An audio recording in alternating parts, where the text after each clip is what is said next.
रथ यात्रा होती है श्री जगन्नाथ जी की, क्यों होती है?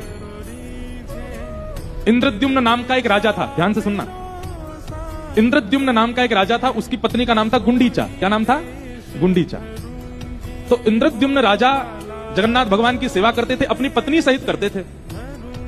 एक दिन इंद्रद्युम्न राजा से प्रसन्न होकर के भगवान ने दोनों पति पत्नी से कहा कि भैया तुम लोग मुझसे मन चाहा वरदान मांगो, मैं तुमको देना चाहता हूं। तो इंद्रद्युम्न राजा ने क्या मांगा कि हे नाथ, मेरा वंश आगे ना बढ़े। बताओ, ऐसा वरदान मांगा उसने। क्यों मांगा?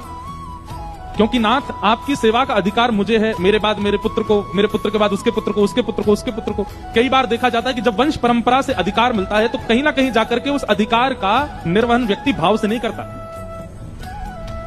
कोई परंपरा से अगर धनवान होता है ना, दादाजी धनवान, पिताजी धनवान, तो निश्चित है पुत्र या फिर पुत्र का पुत्र बिगड़ैल बनेगा, क्योंकि उसको इतनी संपत्ति पुश्तैनी मिली होती है कि वो बिगड़ ही जाता है। कई बार परंपरा से यदि बहुत कुछ मिलता है और सत्संग जीवन में नहीं होता तो सत्संग ना होने की वजह से परंपरा चलते चलते चलते आगे जाके बिगड़ जाती।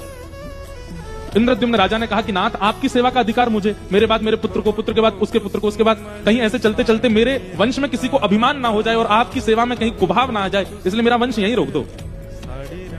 अब ये मांगा इंद्रद्युम्न राजा ने अपने मन में। बगल में खड़ी पत्नी क्या कह रही है? वो मांग रही है कि हे नाथ मुझे आप जैसा एक पुत्र मिल जाए।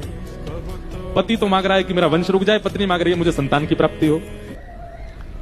दोनों ने मनी मन वरदान मांगा। श्री जगन्नाथ महाप्रभु आनंदित हो गए, बोले भैया तुम दोनों तो हमको विडंबना में डाल दिया। बोले क्या विडंबना? बोले इंद्रद्युम्न ने तो मांगा मेरा वंश यहीं रुक जाए। पत्नी देखने लगी, ऐसा कैसे वरदान मांगा तुमने? तुमने कहा वंश ही रुक जाए। और जगन्नाथ भगवान बोले गुंडीचा मां कहती है कि मुझे पुत्र की प्राप्ति हो। अब पति चाहता है बालक ना हो, पत्नी चाहती है बालक हो, ये कैसे? दोनों के वरदान विपरीत है, मैं कैसे पूर्ण करूं? इंद्रद्युम्न गुंडीचा को समझाने लगे, अरे तुम जानती नहीं हो, तुम भी यही मांगो, संतान ना हो, हम दोनों अकेले ही ठीक हैं, आदि आदि ये सब। गुंडीचा उसको समझा रही है, अरे नहीं नहीं संतान तो होनी चाहिए, ऐसे कैसे आदि आदि। जगन्नाथ भगवान बोले झगड़ो नहीं, हमारी बात सुनो, तुम दोनों की इच्छा पूरी करते हैं हम। बोले कैसे? बोले आपकी इच्छा तो हम ये पूरी करेंगे कि आपकी संतान होगी नहीं, और गुंडीचा मां आपकी इच्छा हम ये पूरी करते हैं कि जब तक पृथ्वी है, जब तक ये भूमंडल है, तब तक मैं ही आपका पुत्र हूं, मैं आपकी संतान बन के रहूंगा। मां, साल भर तो मैं लोगों के कल्याण के लिए मंदिर में विराजूंगा, पर साल में एक बार अपनी मां के हाथ की प्रसादी पाने के लिए रथ पर बैठ करके मैं आया करूंगा और आपसे आकर के प्रसाद लिया करूंगा। तो भगवान जगन्नाथ जहां विराजते हैं वो है श्री मंदिर, और रथ में बैठ करके जिस स्थान पर जाते हैं उसका नाम है गुंडीचा मंदिर। वो मां के घर जाते हैं, अपने मैया से मिलने जाते हैं गुंडीचा।